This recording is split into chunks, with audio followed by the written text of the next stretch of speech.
کہ کلہم۔ اللہ تعالیٰ ارشاد فرماتے ہیں کہ جنہوں نے اتباع کیا میرے نبی کا اور انزل معہ جو اس کے ساتھ نازل ہوا، اولئک هم المفلحون، یہی لوگ فلاح پانے والے ہیں۔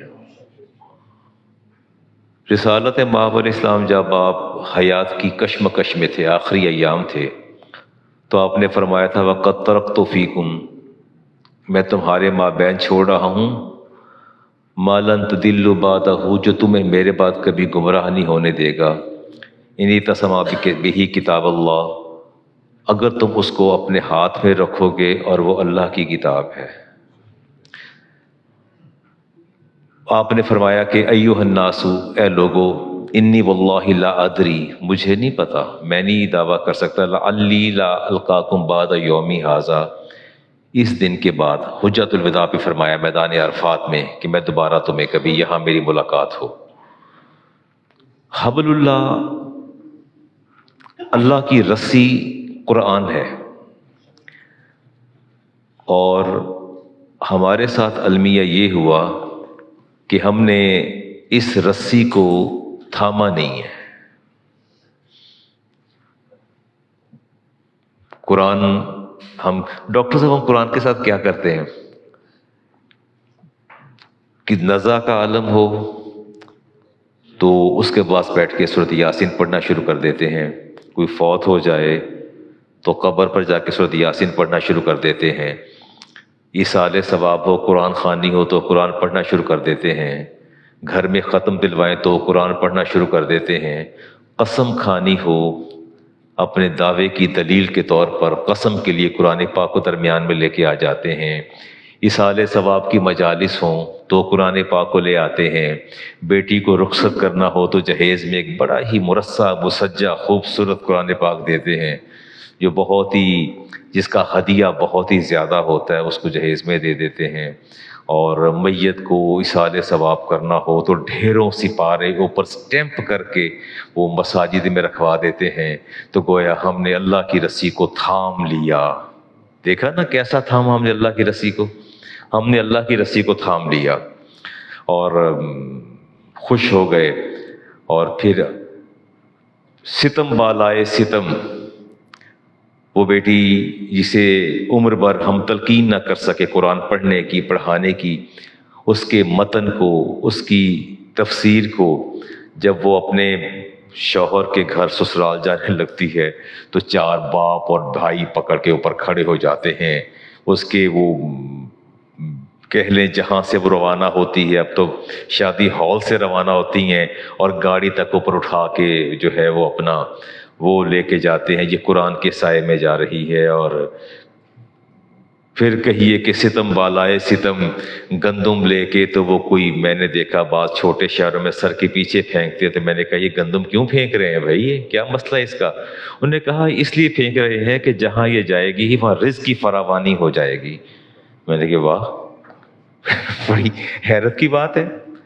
اقبال نے کہا تھا بآیاتش ترا کار جزئی نیست، اقبال کہتے ہیں مجھے بہت دکھ ہے اس بات کا کہ اے قرآن کریم، آپ کی ذات سے ہم لوگوں نے سوائے اس کے کوئی کام نہیں لیا کہ از یاسین او آسان بمیری، کہ موت روح قبض نہ ہو رہی ہو، جان اٹک جائے تو سورۃ یاسین پڑھیے اور اس کے بعد جو ہے وہ جان نکل جائے گی۔ ڈاکٹر پرویز صاحب ذرا توجہ فرمائیے گا، یہ آپ سے متعلق جو 2 دن پہلے فون پہ بات ہوئی، اقبال نے یہی کہا، آپ تو اس کے خیر آپ کو تو تجربہ بھی ہوا نا، اس میں تو کوئی، یہ میں اس چیزوں کو نگیٹ نہیں کر رہا، نفی نہیں کر رہا کہ یاسین پڑھیں گے تو جان نہیں نکلے گی، ڈاکٹر صاحب گواہ ہیں، وہ تو نکلے گی۔ سوال یہ پیدا ہوتا ہے نکلے گی تو لے کے کیا نکلے گی؟ میں تو یہ کہہ رہا ہوں نکل تو جائے گی، نکل تو بیٹا آپ کی جانی ہے، روح رہنی نہیں ہے، پر سوال یہ ہے کہ لے کے کیا نکلی ہے؟ اصل سوال تو یہ ہے نا کہ آپ نے سنا قرآن کو کب ہے، سنتے اور سمجھتے اللہ تعالیٰ کے رسول نے اللہ کی بارگاہ میں استغاثہ پیش کیا سورۃ فرقان میں، وقال الرسول یا ربی ان قومی اتخذوا ھذا القرآن مہجورا، یا اللہ یہ میری کیسی قوم ہے، میرے قرآن کو پکڑ کے پشت کے پیچھے ڈال دیا ہے۔ اس کو پشت کے پیچھے رکھ دی ہے، اور فرمایا یا اہل القرآن لا تتوسدوا، قرآن اے اہل قرآن، قرآن کو تکیہ نہ بناؤ، آرام گاہ نہ بناؤ، وَاتْلُوهُ حق تلاوتہ، اور اس کی تلاوت کا حق ادا کرو، من آناء اللیل والنہار، صبح و شام قرآن کو پھیلاؤ، تدبر کرو، تفکر کرو۔ یہ قرآن کریم کی تدبر و تفکر کی دعوت ہے۔ اور میں نے کل 9 نومبر ہے اور علامہ محمد اقبال کا وہ یوم ولادت ہے، اور آپ کے شاعر مشرق بھی ہیں اور قومی شاعر بھی ہیں۔ آج کچھ قومی شاعر کو بھی دیکھتے ہیں، بات کرتے ہیں۔ میں غالباً اقبال کو پڑھتا تو رہتا ہوں، بیان بھی کرتا رہتا ہوں، لیکن شاید اپنے اس 25 سالہ ٹینیور کے اندر پہلی بار میں نے اس کو باقاعدہ موضوع سخن بنایا ہے، وگرنہ عام طور پہ کسی ایک آدھ اقتباس کا حوالہ لے لیتا ہوں۔ 9 نومبر 1877 پنجاب، انڈیا، سب کانٹیننٹ کے اندر 3 ذی-القعدہ جمعے کا دن تھا، اور فجر کی اذانیں بلند ہو رہی تھیں، اور شیخ نور محمد سیالکوٹ کے ایک محلے میں تنگ و تاریک گھر، اس کو ایک منزلہ گھر تھا چھوٹا سا، اس کی ایک منزلہ گھر کے اندر ایک تاریک کوٹری کے اندر ایک سرخ و سفید بچہ پیدا ہوا۔ اور شیخ نور محمد جو اقبال کے والد ہیں فرماتے ہیں کہ چند دن پہلے میں نے خواب دیکھا، وہ خواب میں نے یہ دیکھا کہ میں نے دیکھا کھلا سا میدان ہے، اور بڑے صالح اور نیک آدمی تھے، کھلا سا میدان ہے اور لوگ بھاگ رہے ہیں، دوڑ رہے ہیں، ایک کبوتر ہے بہت خوبصورت سفید کبوتر، اس کو پکڑنے کی کوشش کرتے ہیں، وہ ڈائیو کرتا ہے پھر اوپر چلا جاتا ہے، تو اس کو پکڑ نہیں پا رہے، اچانک وہ کبوتر غوطہ لگاتے ہیں اور کہتے ہیں میری گود میں آ گرتا ہے۔ میں پریشان تھا، یہ کیسے اوپر جاتا نیچے آ کے میری گود میں کیوں آ گیا؟ تو کہا کہ چند دن کے بعد اللہ نے مجھے بیٹا دیا، اور اس کبوتر کے بلندی پر جانے کے سبب میں نے اپنے بیٹے کا نام محمد اقبال رکھا، اور وہ نام پھر آپ کے سامنے کہاں سے کہاں تک پہنچا۔ پھر مولوی محمد حسن اور سید میر حسن کے حوالے کہتے ہیں میں نے اپنے بیٹے کو کیا، 4 سال کی عمر تھی محمد اقبال کی، ڈاکٹر محمد اقبال کی 4 سال کی عمر تھی، اور وہ اساتذہ بڑے ایسے تھے، وہ کہتے ہیں یہ بڑے ذہین تھے اقبال، انہوں نے 6 سالوں میں جو ہے وہ اپنا 7 کلاسز پڑھ لی تھیں۔ استاد ایسے تھے کہ وہ چلتے تھے بازار سودا لینے، تو ڈاکٹر اقبال کہتے ہیں کہ مجھے سبق پڑھاتے جاتے تھے، چلتے بھی سبق پڑھتے جاتے تھے۔ واقعہ جی ایک بہت ہی بڑی بات، امت مسلمہ کا بنیادی اثاثہ قرآن اور حدیث ہے۔ 2 ہی سورسز ہیں جی آپ کے پاس، آپ مسلمان ہیں، آپ کے بیسک اساس آپ کی 2، دیر آر 2 سورسز، ایک قرآن ہے اور ایک حدیث ہے، یہ 2 آپ کے اساسے ہیں۔ احمد ندیم قاسمی کہتے ہیں کہ میں جب بھی اقبال کا کلام پڑھتا ہوں تو میں اقبال اپنی نظر اقبال میں کہتے ہیں میں اقبال کا کلام پڑھتا ہوں تو کلام پڑھنے کے بعد میں رب کی ثنا کرتا ہوں، کلام پڑھتا ہوں اقبال کا ثنا میں رب کی کرتا ہوں۔ اب بات آپ سمجھیں کہ اقبال کے کلام کے اندر قرآن کریم کا اس قدر کثرت سے ان کی آیات کا استعمال ہوتا تھا، تلمیحات کا، تشبیہات کا، استعاروں کا، تمثیلات کا، اس قدر کثرت سے استعمال ہوتا تھا کہ مجھے رب یاد آ جاتا تھا، اتنا یعنی کثرت سے استعمال کرتے تھے۔ اور بلکہ سارا میں نے ایک چیز کو دیکھا ہے، میں نے بہت سے اپنے شاگردوں کو بھی کہا اور اپنے متعلقین کو بھی کہا کہ بھی 9 نومبر آ رہا ہے تو آپ علامہ اقبال پر بات ضرور کریں، تو کہتے ہیں جی اقبال کو تو نہیں کر سکتے بات، میں کیوں نہیں کر سکتے؟ کہتے کلام بڑا مشکل ہے، تو میں کہ پڑھا کیا ہے تم لوگوں نے؟ مجھے یہ تو بتاؤ نا، کیوں نہیں بات کرتے؟ کریں نا بات۔ ادھر سے آپ اس کہتے ہیں ہمارے شاعر مشرق ہیں اور اپنی تقریروں کو مزین اور آراستہ کرنے کے لیے اقبال کے اشعار تو پڑھتے ہیں، اس کی زندگی پر بھی جو ہے وہ آپ بات کریں۔ آئیے جی دیکھتے ہیں اقبال کہتے کیا ہیں۔ اقبال کا سارا کلام جو ہے وہ اپنا، میں نے دیکھا ہے اگر یہ مذہبی طبقہ وہ بھی اقبال کو نہیں سمجھ سکتا، اور جو علوم عصریہ فارمل ایجوکیشن کے لوگ ہیں وہ بھی نہیں سمجھ سکتے، جب تک ان دونوں کا حسین امتزاج اور سنگم نہیں ہوگا، میں آگے جا کے بات کرتا ہوں، تو اقبال کو سمجھنا قدر مشکل ہے۔ اقبال کہتے ہیں کہ گر دلم آئینہ بے جوہر است، یا رسول اللہ اگر میرے دل کا آئینہ قرآن سے خالی ہو، اگر میرے دل کا آئینہ قرآن سے میرا کلام خالی ہو، ور بحر فم غیر قرآن مزبرست، اور میرے کلام میں قرآن کے علاوہ اور باتیں پوشیدہ ہوں، تو کہتے ہیں اقبال پردہ ناموس فکرم چاک کن، یا رسول اللہ میرے کلام کا جو شرف اور جو قبولیت اس کے پردے کو آپ چاک فرما دیجیے گا، ای خیابہ راز خارم پاک کن، اور میرے کلام سے ان کانٹوں کو چن کے باہر نکال پھینکیے گا۔ اپنی اس نظم کے آخر میں اقبال کہتے ہیں اگر یا رسول اللہ میرے کلام کے اندر قرآن کے علاوہ کوئی اور چیز ہو، دیکھیں کتنی بڑی بات کر رہے ہیں اقبال، کلام قرآن کریم کے علاوہ اور چیز ہو، کہتے ہیں روز محشر خوار و رسوا کن، یا رسول اللہ مجھے روز محشر آپ خوار کر دیجئے، رسوا کر دیجئے، بے نصیب از بوسہ پاک کن، مجھے اپنے قدموں کا بوسہ نہ لے کے مجھے ذلیل و رسوا کر دیجئے کہ میدان حشر میں اگر میرے کلام کے اندر جو ہے وہ قرآن کریم اور حدیث کا جو ہے وہ استعمال نہ ہو، یا ان کی اساس اور بنیاد نہ ہو۔ اور میں سمجھتا ہوں ایک ایسی بد دعا ہے نہ کوئی کسی کو دیتا ہے نہ کوئی لینا پسند کرتا ہے۔ اور یہاں اقبال کے نظریات اور عقائد کا پتہ چلتا ہے کہ اقبال کے لیے روز حشر محشر جو سب سے بڑی رسوائی ہے اور جو ذلت اور سبکی ہے، وہ رسول کریم علیہ السلام کو سامنے دیکھ کے قدموں کا بوسہ نہ لیا جانا جو ہے وہ سب سے بڑی سبکی اور رسوائی ہے اقبال کے لیے۔ اقبال کہتے ہیں کہ میرے کلام کا میرے فکر و شعر کا ماخذ قرآن ہے، کتاب زندہ قرآن حکیم۔ کہتے ہیں قرآن حکیم زندہ کتاب ہے، حکمت اولا یزالست و قدیم، اس کی حکمت جو ہے کبھی ختم ہونے والی نہیں، اور یہ لازوال کلام ہے۔ صد جہاں پوشیدہ در آیت او، کہتے ہیں قرآن کی آیت پڑھو، ایک ایک آیت میں کئی کئی جہان پوشیدہ ہے نا پوشیدہ۔ جب آپ موسیٰ علیہ السلام کا ذکر کرتے ہیں کسی آیت میں تو پورا جہان پوشیدہ نہیں ہوتا، ان کی پوری کنگڈم اور ان کا پورا ٹینیور، ان کی نبوت اسی ایک آیت کے اندر پوشیدہ ہوتی ہے۔ کہتے ہیں در آیات و اسرہا پیچیدہ در آنات او، ان کی آیات اور آنات اور گھڑیوں کے اندر جو ہے سب کا سب پوشیدہ ہوتا ہے۔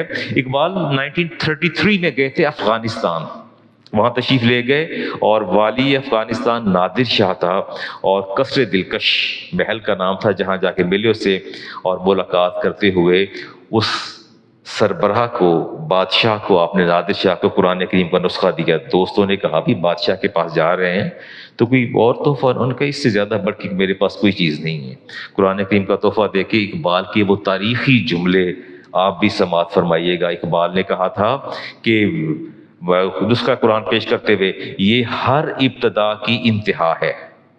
کہتے ہیں اہل حق کی یہی دولت ہے، یہی ثروت ہے، اس کے باطن میں حیات مطلق کے چشمے بہتے ہیں، یہ ہر ابتدا کی انتہا ہے اور ہر آغاز کی تکمیل ہے، اسی کی بدولت علی المرتضیٰ خیبر شکن بنے۔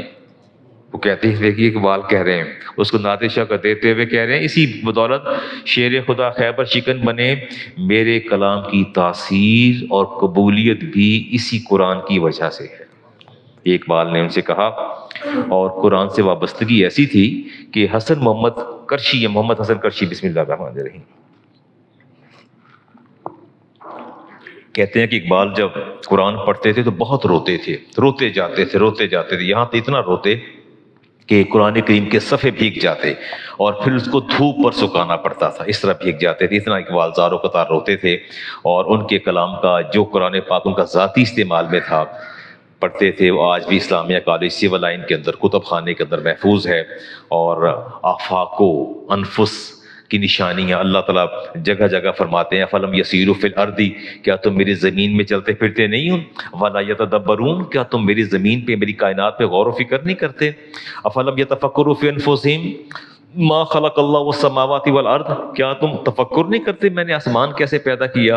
اقبال اب اسی تصور کو بیان کرتے ہیں۔ اقبال کہتے ہیں کہ کھول آنکھیں زمین دیکھ، فلک دیکھ، فضا دیکھ۔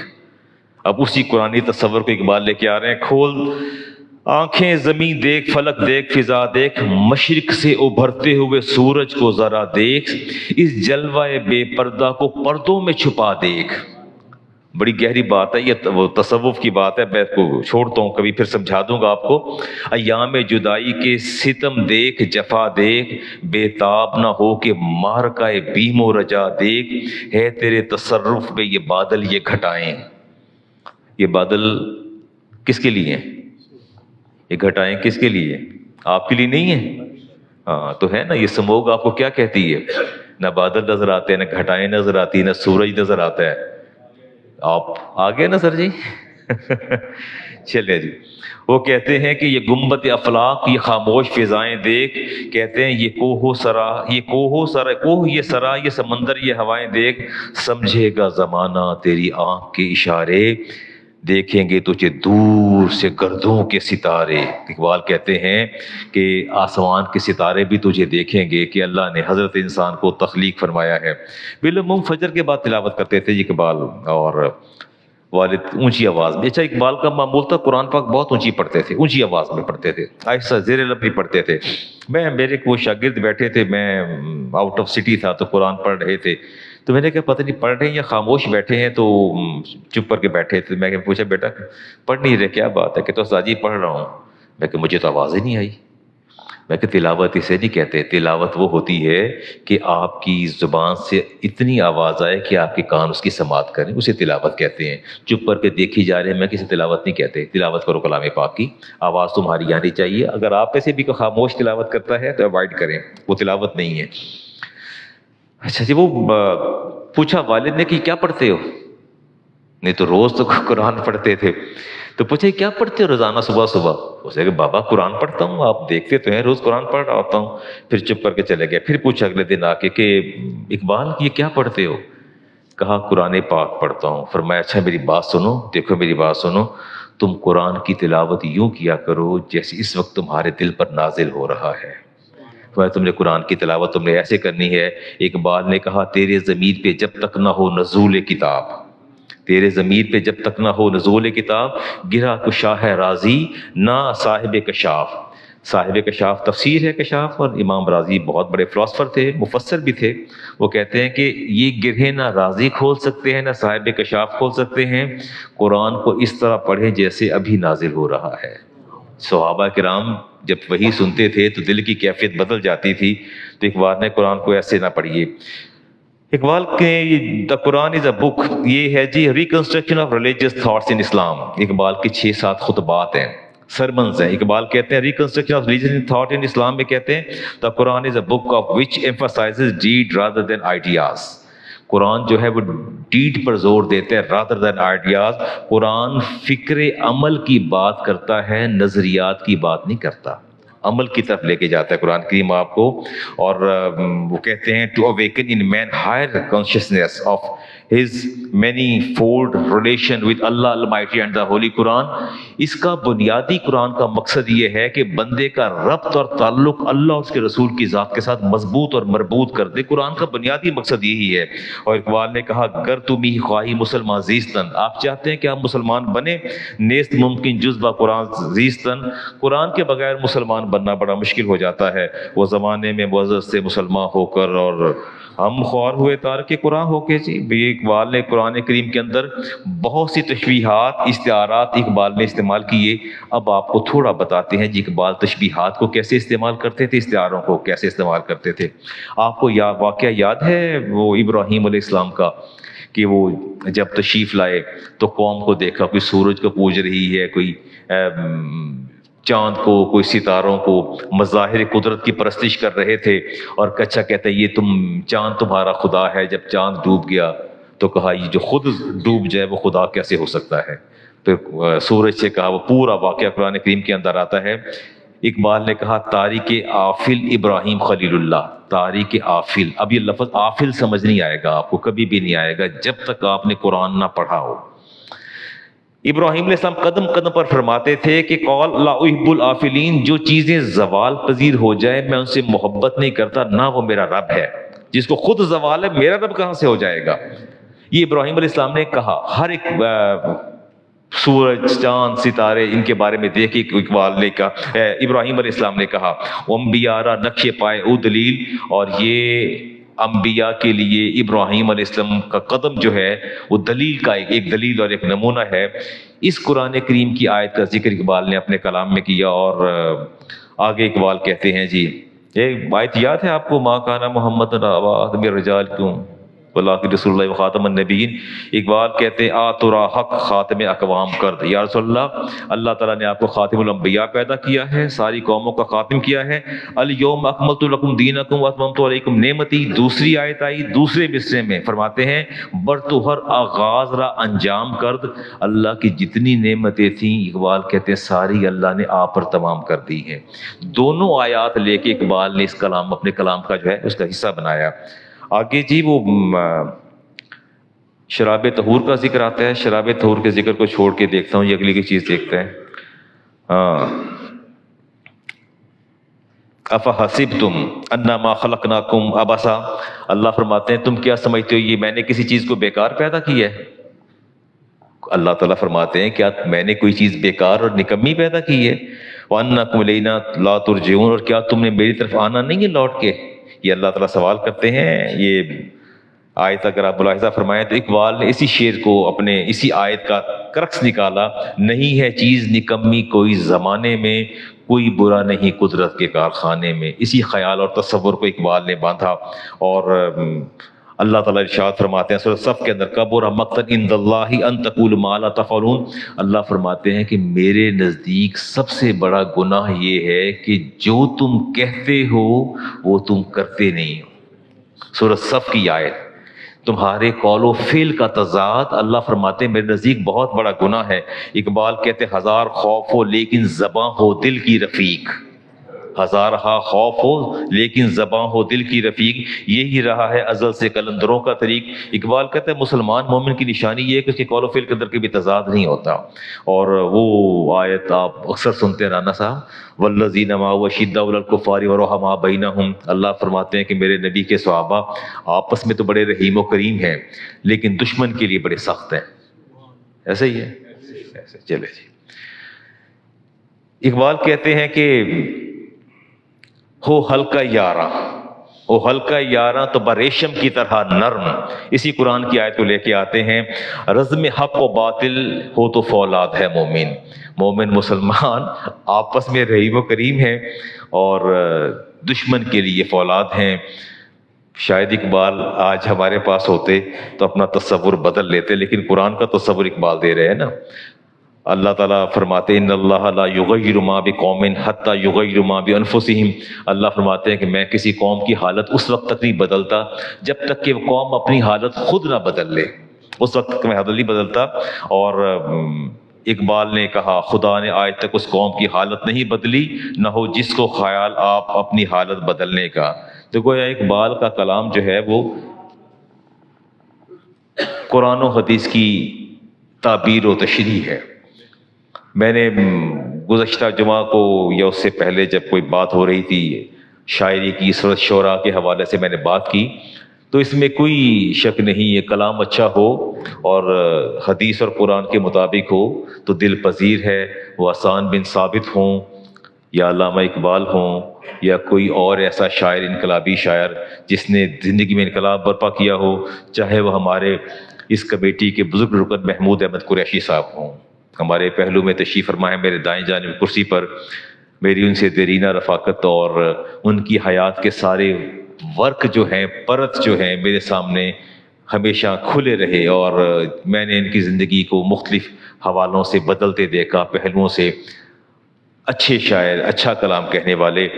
آج اقبال کا ذکر آیا تو کیوں نہ اپنے بزرگ ممبر رکن کمیٹی کے اور دیرینہ رفیق جو کہ افتخار صاحب کے بھی بزرگ ہیں، سب کے بزرگ ہیں اور ہمارے لیے سب کے لیے قابل احترام ہیں. وہ لکھتے ہیں ہے مرغوب ہر ہر ادائے محمد کہ امت ہے ساری فدائے محمد.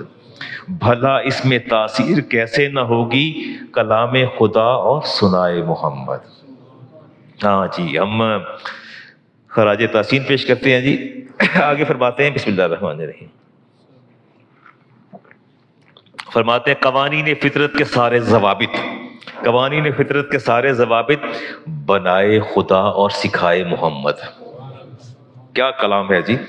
ازل سے ابد تک کے سب راستوں کو سنوارے محمد سجائے محمد صلی اللہ علیہ وسلم. نبی انبیاء سب تھے اقصا میں حاضر، خدا تک نہ پہنچے سوائے محمد. وہ گھمسان کا رن تھا وہ گھمسان کا رن تھے سجدے میں آقا. جنگ کا ذکر ہے، غزوہ بدر کا ذکر ہے. سمر بار لوٹی دعائے محمد، یہ غزوہ بدر حدیث جس کا ترجمہ آ رہا ہے جی. کوئی مجھ سے پوچھے مدینہ میں کیا ہے، در مصطفیٰ اور سرائے محمد. مناسب ہے محمود زور قلم سے لکھے حمد رب کی ثنائے محمد. میں اور میرے ساتھ ہال میں موجود اور میری کمیٹی کے سارے معزز اراکین، ہماری مسجد کی کمیٹی کے، ہم محمود احمد قریشی صاحب کو خراج تحسین پیش کرتے ہیں، آپ کی تحسین کرتے ہیں. اللہ تعالیٰ آپ کی تخیل کی بلند پروازی میں اضافہ فرمائے اور آپ کی سوچ اور فکر کو اور بلند رکھے، اور تا دم آخر آپ ثنائے مصطفیٰ بھی کرتے رہیں اور ثنائے خدا بھی کرتے رہیں، اور آپ کی روح آپ کے بدن سے جدا ہو تو ثنائے مصطفیٰ کرتے کرتے جدا ہو. میری دعائیں اور میرے سارے ہال میں موجود میرے ابتدا میں جمعہ ادا کرنے والے سب لوگوں کی دعائیں وہ آپ کی ذات کے لیے. اللہ آپ کو زندگی دے، صحت والی تندرستی والی حیات عطا فرمائے. ہمارے افتخار صاحب ایک بات کہتے ہیں، علامہ صاحب، ہمارا مزاج عجیب ہے، جب لوگ زندہ ہوتے ہیں تو نہ اس کی تعریف کرتے ہیں نہ تحسین کرتے ہیں، اور وہ جب رخصت ہو جائے تو لمبے لمبے قصیدے پڑھتے ہیں اور چوراہوں میں جگہ جگہ کھڑے ہو کے اس کے اوصاف کو گنواتے ہیں. کیا ہی اچھا ہوتا کہ زندگی میں اس کے سامنے بھی کبھی اکنالج کر لیا جائے ان کے مقام اور مرتبے کو. تو میں نے افتخار صاحب کی بات کا اتباع کیا اور میں نے اکنالج کیا، اور آپ کو بھی گزارش کی کہ اکنالج. نوجوان بچے بیٹھے ہیں جی. اقبال کہتے ہیں جوانوں کو میری آہ سحر دے، پھر ان شاہین بچوں کو بالوں پر دے. اچھا، وہ بالوں پر کی اقبال بات کر رہے ہیں، وہ کوئی سیلون کی بات نہیں کر رہے، نہ بیوٹی پارلر کی بات کر رہے ہیں، وہ شاہین کے بچوں کو بالوں پر کی بات کر رہے ہیں. لائنیں لگی ہوتی ہیں جی باہر، سیلون کی باری نہیں آتی ہے. ہمارے باربر حضرات، ہمارے سیلون کے لوگ جو ہے ان سے باقاعدہ ٹائم لینا پڑتا ہے اور وہ اپوائنٹمنٹ لے کے جانا پڑتا ہے. آئین نو سے ڈرنا، طرز کوہن پہ اڑنا، منزل یہی کٹھن ہے قوموں کی زندگی میں. تو شاہین ہے، پرواز ہے کام تیرا، تیرے سامنے آسماں اور بھی ہیں. پرواز ہے دونوں کی ایک ہی فضا میں، پرواز ہے دونوں کی ایک ہی فضا میں. شاہین کا جہاں اور ہے، کرگس کا جہاں اور محبت مجھے ان جوانوں سے ہے ستاروں پہ جو ڈالتے ہیں کمند. کبھی یہ نوجوان مسلم تدبر بھی کیا تو نے، وہ کیا گردوں تھا جس کا تو ٹوٹا ہوا ستارہ. وہ گردوں تھا عثمان غنی، گردوں تھا عمر فاروق، گردوں تھے صدیق اکبر، علی المرتضیٰ شیر خدا. ہاں، خرد کو غلامی سے آزاد کر، نوجوانوں کو پیروں کا استاد کر. تڑپنے پھڑکنے کی توفیق دے، دل مرتضیٰ سوز صدیق دے. کیا اقبال بات کرتے ہیں. نئے انداز پائے نوجوانوں کی طبیعت نے، یہ رانائی، یہ بے باکی، یہ بیداری، یہ آزادی. نہیں غلط کہا اقبال نے. اقبال کہتے ہیں میں نوجوانوں کو دیکھتا ہوں تو پریشان ہوتا ہوں. یہ رانائی، یہ بے باکی، یہ بیداری اور یہ آزادی. تغیر آ گیا ایسا تدبر میں، تخیل میں ہنسی سمجھی گئی گلشن میں غنچوں کی جگر چاکی. اے باد صبا کملی والے سے جا کہیو پیغام میرا، قبضے سے امت بیچاری کے دین بھی گیا دنیا بھی گئی. مغرب کی تکلیف دیں، ہم اتنے آگے بڑھتے ہیں. میرے نبی نے ارشاد فرمایا کہ ایک وقت میری قوم پر ایسا آئے گا، امت پر ایسا آئے گا، یہ ویسٹ کی اس طرح پیروی کریں گے، مغرب کی اس طرح یہ لوگ پیروی کریں گے. اگر وہ گوہ کے بل میں گھس جائیں گے تو ان کے پیچھے گھس جائیں گے. یہ بہت اچھا کام ہے. اور آگے فرمایا کہ اگر یہ سڑک پر کھڑے ہو کے زنا کریں گے تو میری امت کے لوگ بھی وہی کچھ کریں گے، کہیں گے یہ بڑا ہی اعزاز والا کام ہے، ہمیں بھی کرنا چاہیے. اس قدر تقلید، اور میں نے حدیث پڑھی امام بخاری کی، تقلید میں آگے چلے جائیں گے. کبھی چکر لگائیے گا ریس کورس پارک یا ماڈل ٹاؤن پارک، کسی جگہ چکر لگائیے گا، ریسٹورینٹ پہ دیکھیے گا لڑکا بیٹھا ہوتا ہے، لڑکی نے گود میں سر رکھا ہوتا ہے، لڑکی بیٹھی، لڑکے نے گود میں سر رکھا ہوتا ہے، اور کوئی حیا نہیں ہے، نہ کوئی خوف ہے نہ خطرہ ہے. اقبال کہتے ہیں باد صبا کملی والوں سے جا کہیے پیغام میرا، قبضے سے امت بیچاری کے دین بھی گیا دنیا بھی گئی. عزت ہے محبت کی قائم میں کیس حجاب سے. بڑی سخت بات کی اقبال نے.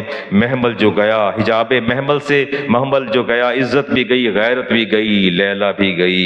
اس دور میں سب مٹ جائیں گے، ہاں باقی وہ رہ جائے گا جو قائم اپنی راہ پہ ہے اور پکا اپنی ہٹ کا ہے. وہ لوگ جو اپنے دین پر قائم رہیں گے وہی انہی کی ناموں کو بقا ہے، انہی کی ذات کو بقا ہے. وگرنہ بقا کا تصور بھی محال ہو جائے گا۔ اقبال اپنی والدہ کو خراج تحسین پیش کرتے ہوئے کہتے ہیں، اقبال ملک سے باہر تھے تو والدہ کا انتقال ہو گیا، اور پھر والدہ کی خدمات کو ایکنالج کرتے ہوئے اقبال کہتے ہیں، دفتر ہستی میں تھی زرعی ورق تیری حیات، تھی سراپا دین و دنیا کا سبق تیری حیات۔ تربیت سے تیری میں انجم کا ہم قسمت ہوا۔ اقبال کہتے ہیں شہرت، یہ بلندیاں، یہ عزت، میں ستاروں کا ہم قسمت ہوا تو اپنی ماں سے کہتے ہیں میں آپ کی تربیت سے ہوا ہوں۔ اور کہتے ہیں گھر میرے اجداد کا سرمایہ عزت ہوا، تخم جس کا تو ہماری کشت جاں میں بو گئی، شرکت غم و الفت اور محکم ہو گئی۔ شرکت غم سے زندگی کی اوج گاہوں سے اتر آتے ہیں ہم، صحبت مادر میں طفل سادہ رہ جاتے ہیں۔ اقبال کہتے ہیں میں کسی بھی مقام اور مرتبہ پہنچ جاؤں تو جب گھر جاتا ہوں تو ماں کے پیروں میں جا کے بیٹھ جاتا ہوں، اور وہاں میرے لیے اسپیشل کرسیاں لگی ہوتی ہیں کہ اقبال آنے والے ہیں، اور پرومن استقبال، اور میرا نہ جانے کیا کیا پروٹوکول مجھے دیا جاتا ہے۔ لیکن جب گھر آتا ہوں تو سیدھا کے ماں کے، امام بی بی نام تھا جن کا، اپنی ماں کے قدموں میں آ کے بیٹھ جاتا ہوں۔ کہتے ہیں میں زندگی کی اوج گاہوں سے نیچے اتر آتا ہوں۔ کیسے اب ہوگی، کس سے اب ہوگی وطن میں میرا انتظار، کون میرا خط نہ آنے سے رہے گا بے قرار۔ اقبال کہتے ہیں عمر بھر تیری محبت میری خدمت گر رہی، میں تیری خدمت کے قابل جب ہوا تو چل بسی۔ مجھے آج بھی یاد ہے کہ میں، ظاہر ہے وہ دور ہی ایسا تھا فائنینشلی۔ آپ یہ دیکھ لیجئے کہ جب میری پتلون جو تھی سکول جاتے ہوئے وہ اس میں سوراخ ہو جاتے تھے، ایک پتلون تھی جو سال ہا سال چلتی تھی، تو والدہ ہماری پائنچے سے نیچے اندر کپڑا لگاتا تھا، کاٹ کے پتلون کو پیون لگا دیتی تھی، اور تکلیف میں زندگی گزاری ہم نے، اور مفلسی میں گزاری۔ میں کہا کرتا تھا کہ امی وہ آپ دعا کریں نا اللہ تعالیٰ مجھے اس قابل کر دے تو میں آپ کو عمرہ بھی کرواؤں گا، اور آپ کی یہ تنگ دستی اور تکلیف جو آپ دیکھ رہی ہیں یہ ساری کی ساری اللہ تعالیٰ جو ہے یہ اس کا ہمیں نعم البدل عطا فرما دے گا۔ وہ دعائیں کرتی رہی، لیکن جب میں اپنے پاؤں پہ کھڑا ہوا تو وہ دنیا سے رخصت ہو گئی۔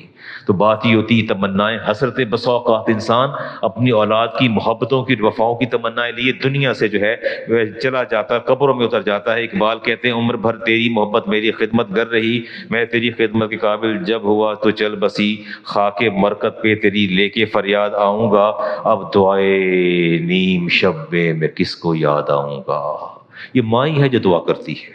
آپ یقین جانیے میں جب اٹھتا ہوں صبح سویرے، اپنی اب پھر کہنا بری بات لگتا ہے، تہجد پہ جب اٹھتا ہوں ایک لمبی فہرست دعاؤں کی بیٹھا کر رہا ہوتا ہوں، اور سب کے لیے دعا کرتا ہوں، اپنی اولاد کے لیے، نواسے نواسوں کے لیے۔ انہیں خبر ہی نہیں کون دعا کرنے والا کہاں بیٹھا دعا کر رہا ہے، آپ کو کیا خبر آپ لیے کون دعا کرتا ہے۔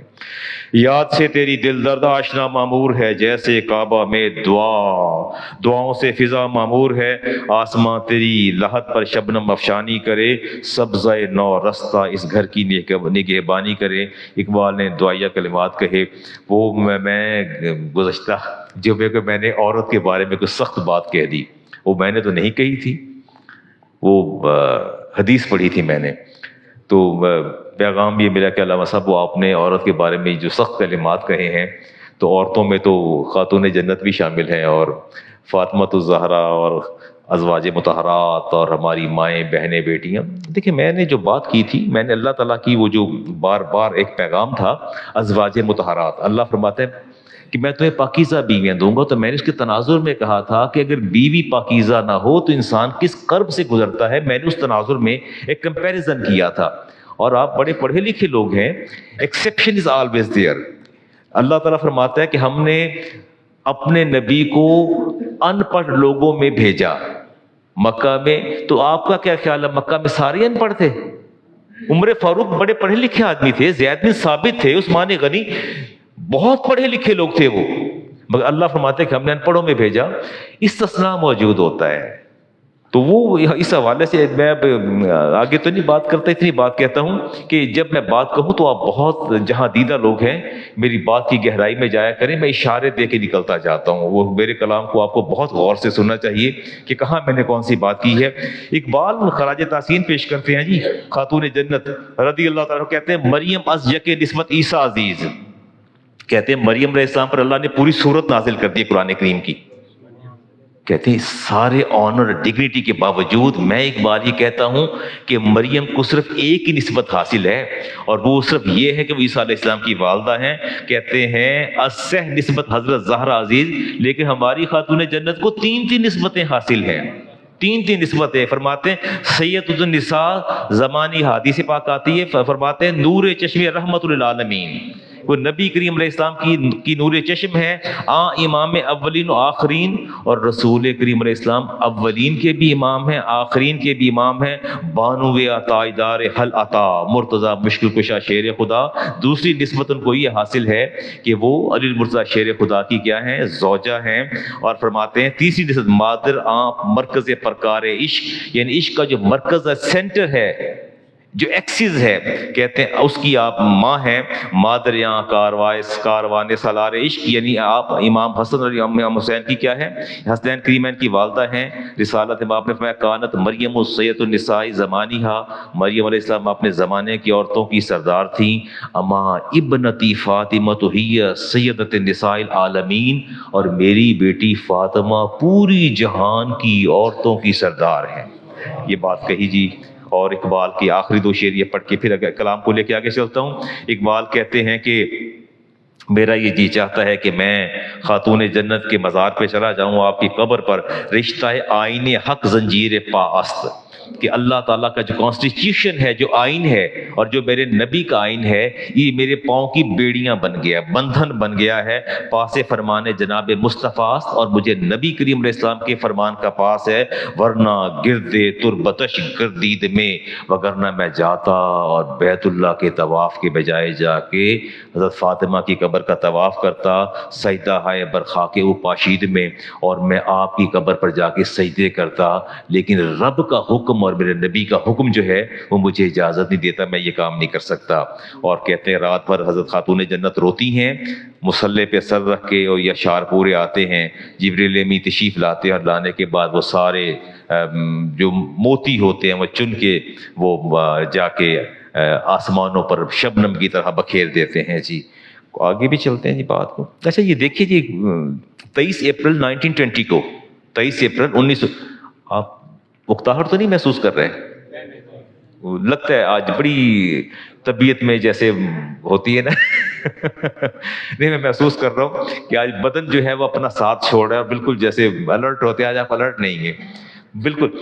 بات یہ ہے کہ ہر موضوع پہ بات، ایک تو آپ لوگ کہتے ہیں جی مولوین کی پتہ علامہ اقبال دا، انہاں کی گل کرنی ہے، انہاں تے سمجھ کچھ نہیں آندا. اب مولوین کی پتہ جی فائنانس کی ہوندا ہے، انہاں کی پتہ جی آئی ٹی کی ہوندا ہے، انہاں کی پتہ. ایک تو آپ ہمیں بلیم کرتے ہیں کہ مولوی اس قدر جاہل ہوتے ہیں کہ انہیں کوئی فائنینشیل میٹرز کا پتہ نہیں ہوتا، کوئی انہیں کسی پوچھ دو تو آگے سے کوئی گو بن کے بہ جاندے نے، کہتے ہیں یار کسی اور پوچھ لو جا کے. تو ایک تو آپ ہمیں بلیم کرتے ہیں کہ آپ کو نہ شاعروں کا پتہ، شاعری کا پتہ ہے، آپ ان کو کیا پتہ، یہ تو اشعار پڑھتے، ان کو تو صحت لفظی کے ساتھ شعر پڑھ نہیں سکتے. ایک تو آپ ہمیں یہ تانا دیتے ہیں. اوپر میں یہی کھڑا تھا ادھر ہی کوئی آج سے 2-2.5 سال پہلے، اور سلام پڑھ کے لوگ الگ ہو رہے، تو ایک young guy was saying to another, اسے کہہ رہا تھا کہ یار پوچھ لو مولوی صاحب نے مسئلہ پوچھ لو، کوئی بینکنگ کا تھا، انٹرسٹ کے حوالے سے تھا.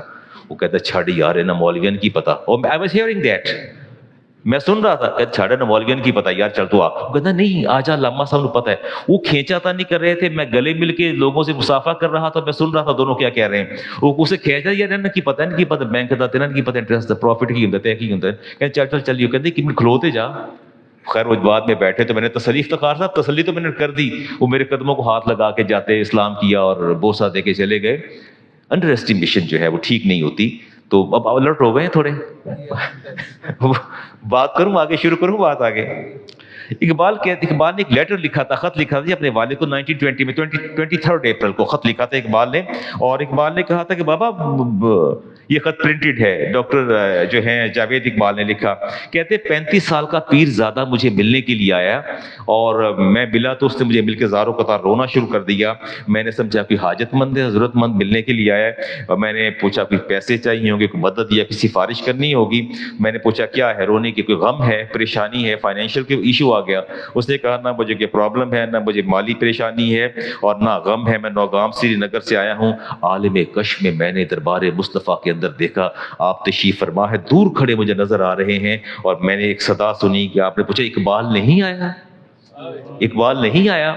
تو میں دور سے دیکھ رہا تھا, اچانک ایک بزرگ آدمی جو ہے وہ لے کے آپ کو آیا, اور وہ اقبال جو نوجوان تھا وہ سیدھا چلتے رسالت امام علیہ صاحب کے دائیں جانب کھڑا ہو گیا. میری آنکھ کھل گئی. میں بائی برتھ کشمیری ہوں.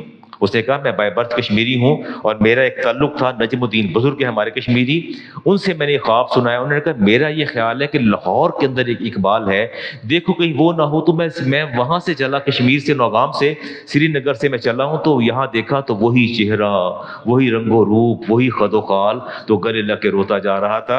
اقبال کا بارگاہ مصطفیٰ میں یہ مقام تھا. پوچھا تھا یہ حکیم الامت آپ کیسے بن گئے ہیں؟ اقبال نے کہا تھا کہ میں نے 1 کروڑ مرتبہ اپنے نبی کی ذات پہ درود بھیجا ہے تو میں حکیم الامت بن گیا ہوں. اقبال کی ابتدا اور انتہا نبی کی ذات تھی. اقبال فرماتے ہیں تو فرمودی رہے بتہا گرفتیں, یا رسول اللہ آپ نے ہمیں بتایا کہ مکہ جاؤ, عمرہ کرو, حج کرو, اور ہم نے یہ راستہ اختیار کیا. وگرنہ جز تو مارا منزل نیست, وگرنہ آپ کے سوا ہماری منزل کوئی نہیں. اور اقبال سے کسی نے پوچھا کہ آپ فلاسفر ہیں, شاعر ہیں, مفکر ہیں, ادیب ہیں, ماہر نفسیات ہیں, اور ماہر تعلیم ہے, ماہر معاشیات بھی ہیں, لائر بھی ہیں, بیرسٹر بھی ہیں, سولسٹر بھی ہیں, سارا کچھ ہی ہیں. آپ یہ بتائیں کہ واٹ از لو, محبت کیا چیز ہے؟ تو اقبال نے محبت کی بڑی عجیب تعریف کر دی. کہتے ہیں منچ گویم واز تو لائش کی چیز, تو مجھ سے پوچھنے آگے محبت کیا چیز ہے؟ خشک چوبے در فرا کے او گریز. کہتے ہیں محبت وہ ہے جو بے جان اشیاء کو بھی بے قرار کر دیتی ہے. جیسے کھجور کے تنے کو میرے نبی کی محبت نے بے قرار کیا, اور اونٹ کے بچے کی طرح بلک بلک کے رویا, اسے محبت کہتے ہیں. جو بے جان کے اندر بھی روح پھونک دے اور اسے بھی احساس دلا دے, اسے محبت کہتے ہیں. اقبال نے کہا, اور اقبال کہتے ہیں ہوا ایسی ہو کہ ہندوستان سے ہے اقبال, اڑا کے مجھ کو غبار راہ حجاز کر دے. خاک یسرب از دو عالم خوش ترست, اے خن کے شہر کیا جائے دل برست. اور اقبال کہتے ہیں دلش نالت چرا نالت ندانت. کہتے پتہ نہیں دل کیوں روتا ہے. دلش نالت, نالیدن کہتے ہیں رونے کو, کہ دل میرا روتا ہے. کہتے ہیں چرا نالت, کیوں روتا ہے؟ ندانت, میں نہیں جانتا. کہ نگاہ یا رسول اللہ, نگاہ یا رسول اللہ. اقبال نے کیا کہا ذرا اپنے منہ سے کہہ دیجئے, نگاہ. آپ سنبھل کے تو کہہ رہے ہیں. تو آپ بھی اقبال کی طرح مشرک ہیں یا رسول اللہ کہہ کے آپ بھی شرک کر رہے ہیں. اوہو, اچھا آپ یوں کہہ لیجئے کہ ہم نہیں کہہ رہے, اقبال کہہ رہا ہے, تو دل کو تسلی دے دیجئے. اقبال کہتے ہیں نگاہ یا رسول اللہ, نگاہ یا رسول اللہ, مجھ پر نگاہ ڈالیے, نگاہ کرم تو ڈالیے. دل آپ کے لیے روتا ہے, دل میرا آپ کے لیے روتا ہے. اقبال کہتے ہیں کہ اور میرے دل کو کچھ نہیں ہے, صرف آپ کی ذات دل میں سمائی ہوئی ہے. اور آگے کہتے ہیں فقیرم مست و خواہم ہر چے خواہم. You have to go through the belief of the Iqbal. آپ نے اقبال کے نظریات کو, آئیڈیالوجی کو دیکھنا. کہتے ہیں فقیرم است و خواہم, ہر میں فقیر ہوں, مفلس ہوں, جو بھی مانگتا ہوں یا رسول اللہ آپ سے مانگتا ہوں. ذرا شرک سے تھوڑا سا دامن بچا کے دیکھیے گا. کہتے ہیں فقیرم است خواہم ہر چیز خواہم, میں جو بھی مانگتا ہوں یا رسول اللہ آپ سے مانگتا ہوں. دلے کوہ خراش از بر کے کاہم, آپ ایسا کیجئے گھاس کا تنکا لے کے میرے دل کے پتھر کو چیر ڈالیے. اور کہتے ہیں مرادر سے حکیمہ درد سرداد, لوگوں کی فلاسفر کی باتیں سنی, حکماء کی باتیں سنی, سوائے سردر کے کچھ نہیں ملا. کہ من پروردہ فیض نگاہم, اس لیے کہ میں آپ کی نگاہوں کا پروردہ ہوں جی, مجھے دانشوروں سے کچھ نہیں ملا. آگے بھی کوئی دیکھتا ہوں جی اشعار. ہاں او تو غنی حز ارد عالم من فقیر, روز محشر ازہائے من پذیر. اسی طرح کے ایک اور شعر یہ میں ربائی دیتا ہوں. بیاباں چور صدی عالم میں پیر, ہر کجا بینی جہاں رنگ و بو. کہتے جہاں کائنات کے اندر کوئی رنگ نظر آ رہا ہے تو سارا کا سارا رنگ مصطفیٰ کے. یہ اشعار بہت زیادہ ہیں, مجھے اور بھی چلنا ہے جی. میں تھوڑی سی بات, کوئی ختم نبوت کی بات بھی کر لوں, تھوڑی سی ہلکی سی, اجازت دیں گے؟ ہاں جی. اقبال کہتے ہیں کہ the prophet of the Islam seems to stand between the ancient and the modern world. Iqbal کہتے ہیں, اقبال کے خطبات ہیں, ان میں وہ کہتے ہیں کہ اللہ تعالیٰ نے اپنے نبی کو ایگزیکٹلی اس ٹائم پر دنیا میں بھیجا جب کنزرویٹو پرانا دور ختم ہو رہا تھا، نیا دور شروع ہو رہا تھا. اللہ کی اس کائنات میں یہ زمان جو وقت گزر رہا ہے اس کا جو سب سے بہترین دورانیہ اور پیریڈ تھا وہ رسالت امام علیہ السلام کی بعثت کا تھا. جو حسین امتزاج اور سنگم تھا، اللہ نے اس وقت اپنے نبی کو بھیجا. اور اقبال کہتے ہیں بلیف 3 طرح کے ہوتے ہیں. ان بلیف میں پہلے کہتے بلیف ان اللہ، سب سے پہلے اللہ پر ایمان ہے. اور سیکنڈ وہ کہتے ہیں کہ belief in all the prophets and belief in the finality of the prophethood, ختم نبوت پر یقین. 3 باتیں اقبال کہتے ہیں، اور کہتے ہیں سب سے امپورٹنٹ جو ہے وہ فائنلٹی آف دا پروفٹہڈ. کیا جی فائنلٹی آف دا پروفٹ؟ کیا؟ ختم نبوت. اقبال کہتے ہیں پس خدا برما شریعت ختم کر، اللہ نے شریعت کو ختم کر دیا ہمارے نبی پر. بر رسول ما رسالت ختم کر، ہمارے نبی پر رسالت کو ختم کر دیا. لا نبی بعدی ذی احسان خداست. اقبال کہتے ہیں اللہ کا سب سے بڑا احسان یہ ہے کہ آپ نے کہا کہ محبوب فرما دیجئے کہ آپ کے بعد کوئی نبی نہیں ہے. پردہ ناموس دین مصطفیٰ، اور میرے نبی کے دین کا پردہ جو ہے اس کو اللہ نے تحفظ فراہم کر دیا. اور اقبال نے کہا کہ دل کی دھڑکنوں کے لیے جس طرح خون اور سانس ضروری ہے، ایمان اور نجات کے لیے عقیدہ ختم نبوت ضروری ہے. ایسا ہے؟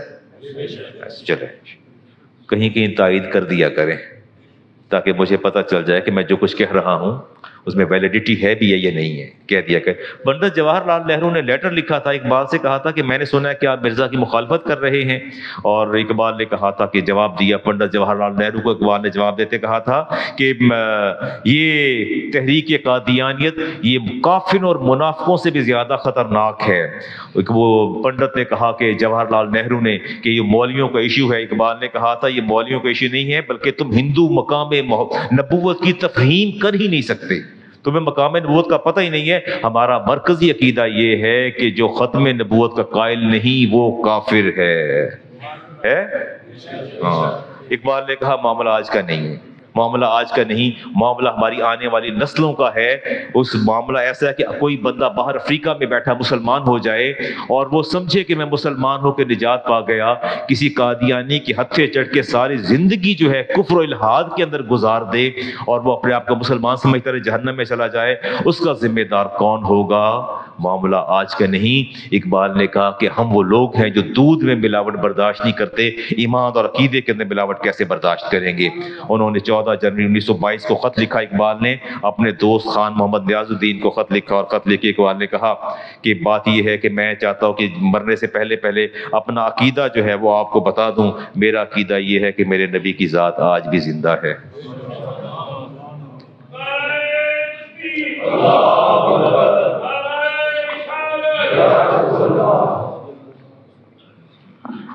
اقبال نے کہا کہ بات صرف اتنی ہے،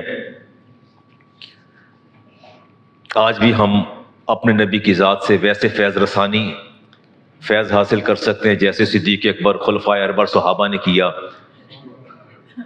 لیکن میں یہ بات اس لیے نہیں کہتا کہ لوگوں کے دماغ پر آگندہ ہیں اور ممکن ہے وہ اس کو قبول نہ کریں. میں ابھی اور بھی بہت کچھ کہنا چاہتا تھا، لیکن میں وطن کے حوالے سے اقبال کے کیا نظریات تھے اب سمیٹتے ہیں جی بات کو. اب پھر کسی وقت انشاءاللہ آپ سے بات کریں گے اس موضوع پر. ابھی وقت ہے تھوڑا سا اور باتیں کر لیں. اقبال ہے وقت تھوڑا سا؟ یہ سوشل ایشوز پہ بات کرنے جا رہا ہوں جی آپ کے ساتھ، آپ توجہ فرمائیے گا. 4-5 دن پہلے میں آفس میں بیٹھا تھا دربار اپنے، تو بچی کا فون آیا کسی کا. اس نے کہا کہ علامہ صاحب وہ آپ کا نمبر بڑی مشکل سے ڈھونڈا ہے اور ابھی کوئی میسج بھی آئے میں. اس نے کہا جی میں نے نکاح کیا، میرا کولیگ ہے، اور ہم یہ سمجھتے رہے کہ ہم اپنے پیرنٹس کو کنونس کر لیں گے. He tried his best, I also tried, but in vain. نئی کوشش میں نے کی اور اس نے بھی کوشش کی، اور اب جب میں نے اسے بتایا کہ میں اپنے پیرنٹس کو روک نہیں سکتی، میرے پیرنٹس نے میری منگنی پرسوں آگے کر دی ہے. 2 دن پہلے نکاح کر رہے تھے تو میں نے زبردستی ضد کر کے نکاح نہیں ہونے دیا، منگنی ہو گئی ہے، میں نے اس کے پاؤں پکڑے ہیں کہ خدا را مجھے ڈائیورس کر دو، منتیں کر رہی ہوں، اس نے کہا نہیں کرنا میں نے ڈائیورس۔ تو علامہ صاحب میرا کیا بنے گا؟ ظاہر ہے 3.5 سال ہم نے گزارے ہیں، تو اب نہیں بنی بات، میں بغاوت نہیں کر سکتی، نہ میرے لیے ممکن ہے کہ میں ایسا قدم اٹھا سکوں۔ تو مجھے کیا کرنا چاہیے؟ ہمیں اپنی اولادوں کی حفاظت کرنی ہے، اللہ سے دعا کیا کریں اللہ تعالیٰ آپ کے بچے بچیوں کی حفاظت فرمائے، ان کو اپنے زمان میں رکھے اور انہیں اللہ تعالیٰ زیادہ مستقیم پہ رکھے۔ میں نے پوچھا بیٹا ذرا مجھے تفصیل سے بات بتاؤ، نکاح کب ہوا، کیسے ہوا؟ اور اس نے کہا کہ علامہ صاحب اس طرح ہم باہر گئے آؤٹنگ پہ کھانے پینے، وہیں ہمارا پلان ہوا۔ میں بہت سی باتیں نہیں کہنا چاہتا، ظاہر ہے کسی بھی نوجوان، young guys are just like a bull, بہت کم لوگ ایسے ہیں they can overcome themselves. تو کہتے ہم نے فیصلہ کہ ہم نکاح کر لیتے ہیں، تو ہم نے ایسا کیا کہ ایک مسجد میں گئے، وہاں ایک نائب امام تھا اور ہم نے اس کو کہا کہ ہم آپ کو پے کر دیں گے، آپ ہمارا نکاح پڑھا دیں۔ تو انہوں نے پھر ہم نے ان کو ساتھ لیا، تو انہوں نے ہمارا نکاح پڑھا دیا گاڑی میں، ہم بیٹھے تھے وہیں، انہوں نے ہمیں ایجاب و قبول کروایا۔ میں نے کہا بیٹا documentation, any kind of documentation? کہتی نہیں اللہ کا ڈاکومنٹیشن نہیں ہے۔ بہت رو رہی تھی بچی، ظاہر ہے غلطی کا احساس تو انسان کو ہوتا ہی ہے۔ تو میں نے کہا بیٹا اور کون تھا گاڑی میں؟ کہتی علامہ صاحب کوئی نہیں تھا، ہم 3 لوگ تھے، ہم دونوں آگے تھے، وہ ڈرائیونگ سیٹ پہ تھا، میں ساتھ والی سیٹ پہ تھی، پیچھے وہ بیٹھا تھا، مولانا صاحب بیٹھے تھے، انہوں نے نکاح پڑھا دیا۔ اب میں کیا کروں؟ میں گھر والوں کو کیسے بتاؤں کہ میں آلریڈی جو ہے میں کسی کی منکوحہ ہوں؟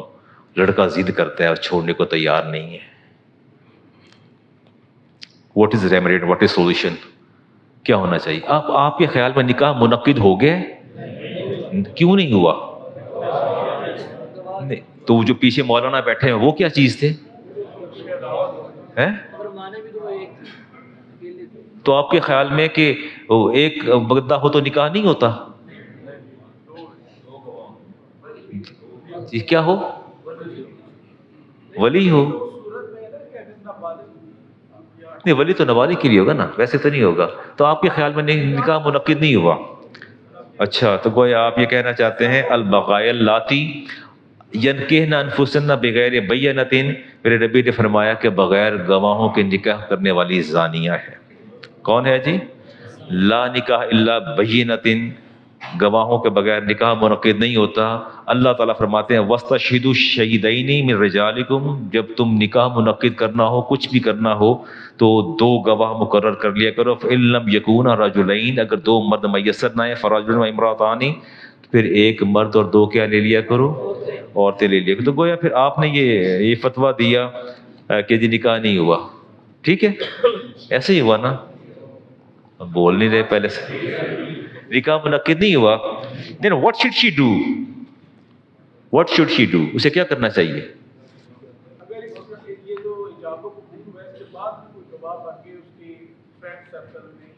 نہیں، عقد کے وقت، عقد نکاح کے وقت witness should be present، اسے وہاں ہونا چاہیے جب بھی کوئی سودا ہو۔ تو پھر نکاح نہیں ہوا تو اب کیا کرنا چاہیے؟ لڑکی کو کیا کہنا چاہیے؟ نکاح کر لینا چاہیے جی۔ میں نے اسے کہا بیٹا اللہ کی بارگاہ میں آپ توبہ کرو، استغفار کرو، صدقہ خیرات کرو، سچے دل سے معافی مانگو، خاموش ہو جاؤ، اس معاملے کو یہ دفن کر دو، اور جہاں والدین رخصت کرتے ہیں ان کی عزت و آبرو کو دیکھو اور خاموشی سے اپنے سسرال چلی جاؤ، نکاح کروا لو۔ آپ کا پہلا نکاح منعقد نہیں ہوا، 3.5 سال کے دوران کوئی خطا اور نادانی ہوئی، اس سے اللہ تبارک و تعالیٰ کی پناہ مانگے، ٹھیک ہو گیا۔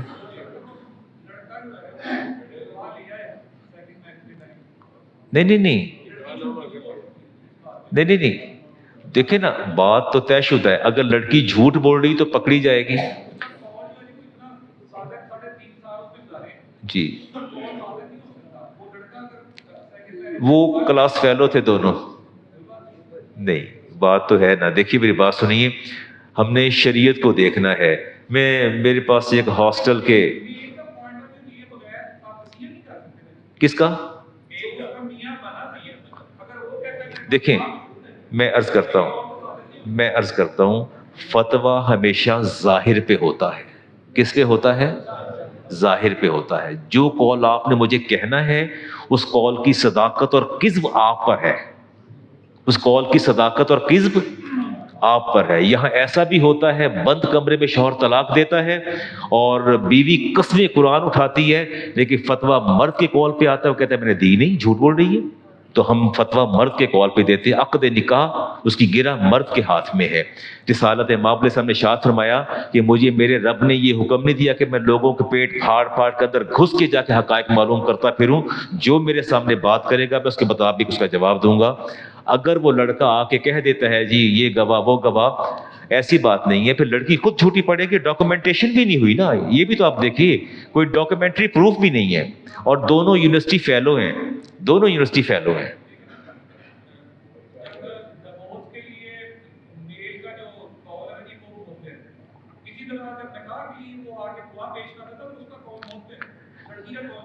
دیکھیے اگر وہ آ کے پیش کرتا ہے تو بات ہے نا, یا تو پھر وہ جھوٹ بولے گا.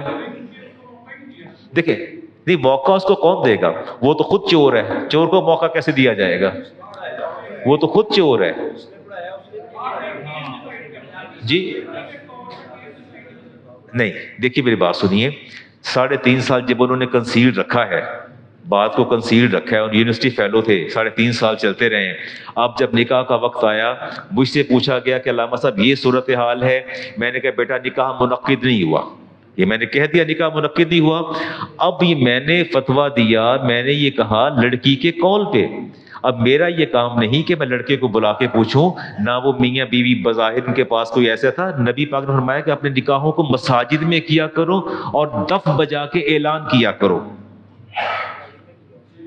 شریعت کے مطابق نکاح تو اسے کہا جائے گا.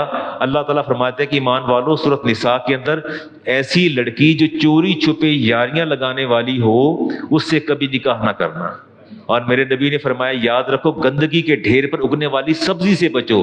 تو یا رسول اللہ کون سی سے فرمایا؟ لڑکی بہت خوبصورت, جاذب نظر, دلکش, لیکن back ground, family back ground انتہائی گندا. تو یہ چیزیں افتخار صاحب ظاہر پہ آتی ہیں. یہ تو پرسیپشن ہے, پریڈکشن ہے کہ اگر وہ آ جاتا ہے, آ جائے گا تو خود بھگتے گی. جس نے 3.5 سال وہ چوچی کا کی تو نہیں تیرا فیڈر پیتی تھی. یونیورسٹی فیلو تھے دونوں, سارے جہان کی, وہاں یونیورسٹی پہنچ گئے, وہاں سارا پڑھ رہے ہیں. یہ نہیں سمجھ آ رہی کہ ہم گناہ کر رہے ہیں. تو ظاہر ہے دے ہیو ٹو ٹالریٹ.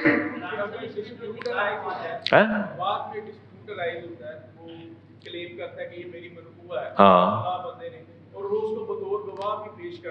ایک بندے کو لائے گا, دوسرا وہ حلف دے گا, قسم دے گا, قرآن کریم پہ ہاتھ رکھے گا. جو دعویٰ کرتا ہے دلیل وہی لاتا ہے, دلیل وہی لائے گا. اور جو انکار کرتا ہے اس پر قسم ہوتی ہے. اس پر کیا ہوتی ہے؟ قسم ہوتی ہے. جو انکار کرتا ہے پہلے وہ دلیل لائے گا نا, دعویٰ کر رہا ہے دلیل لے کے آئے گا. دلیل نہیں لائے, کیوں مولانا نصر صاحب دلیل نہیں لائے گا تو بات تو ختم ہو جائے گی. تو یہ جی بیٹا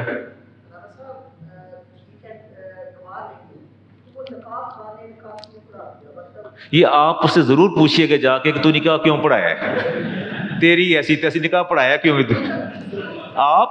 a lot of people are here. دیکھیں نا میری بات سنیے, میں اصل میں قصوروار تو آپ لوگ ہیں نا. پوچھیں وہ کیسے؟ جب آپ نے ایک سستا سا نوجوان حسین شکل و صورت والا اچھی آواز والا لا کے ممبر پہ بٹھانا, اس کا بیک گراؤنڈ نہیں دیکھنا کتنا فاضل عالم ہے. آپ کو تو بیٹھے بٹھائے افتخار صاحب نے, قریشی صاحب نے بندہ دے دیا, اللہ والا بندہ دے دیا, آپ کو پڑھا کے چلا گیا. مساجد کے حال بہت برے ہیں, حالات ٹھیک نہیں مساجد کی, ایسی بات نہیں ہے. بہرکیف میں یہ کہنا چاہتا ہوں کہ فتویٰ جو ہے وہ ظاہر پہ ہوتا ہے اور ظاہر پہ ہی دیا جائے گا.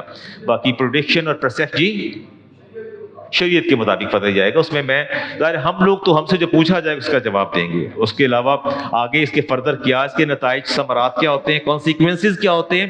آئی am not responsible for the consequences, میں اس کا ریسپانسبل نہیں, but I have to tell about the sharia. مجھے شریعہ کے مطابق بتانا ہے کہ شریعت اس کے بارے میں کیا کہتی ہے. جو جنہوں نے کیا پھر بھگتے ہیں, اگر گواہ لے کے آتے ہیں لے آئیں, پھر اس میں اگلا مرحلہ پھر قسم کا آ جائے گا, اور اس کے بعد گواہ کا دلیل کا آ جائے گا. پھر دوسری جی جی جی جی جی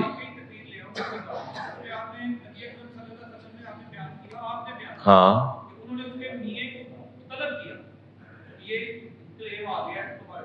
کس چیز کا؟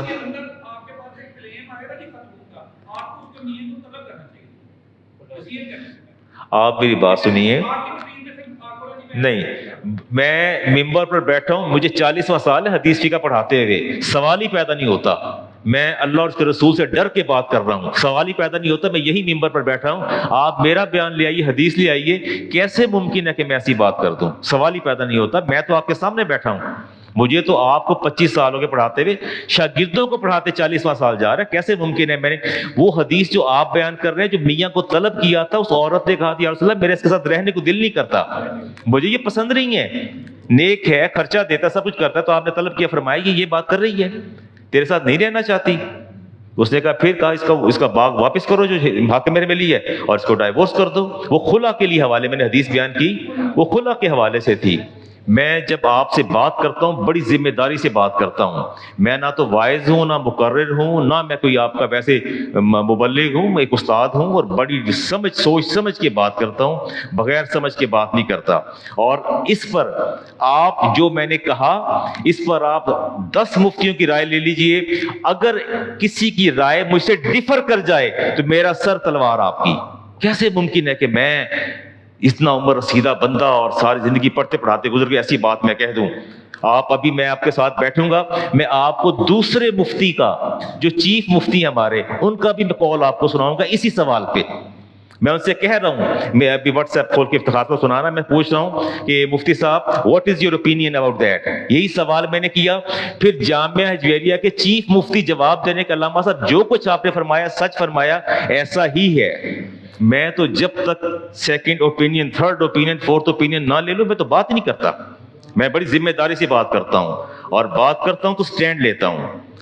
آپ نے کوئی ایسا مولوی تو نہیں بٹھایا کہ ایسے بات کر جائے. آپ کو غلط فہمی ہوئی، یا آج تک میں ہوا. ابھی فارغ ہو کے سارے احباب بیٹھیں گے، میں آپ کو وہ میسج بھی سنوا دوں گا، میرے موبائل میں بھی موجود ہے، کہ جب لڑکی کو جواب دیا اس کے بعد پھر میں نے دوبارہ مفتی صاحب سے رائے لی کہ ایم آئی رائٹ اور رانگ؟ انہوں نے کہا ایبسلیوٹلی رائٹ. پھر بھی میں نے بات کہا. باقی ایسی بات نہیں ہے جی. آپ اطمینان رکھا کریں، میری ذات کے حوالے سے آپ اطمینان رکھیں، میری ذات کے حوالے سے اطمینان رکھیں، کوئی ایسی بات نہیں ہے.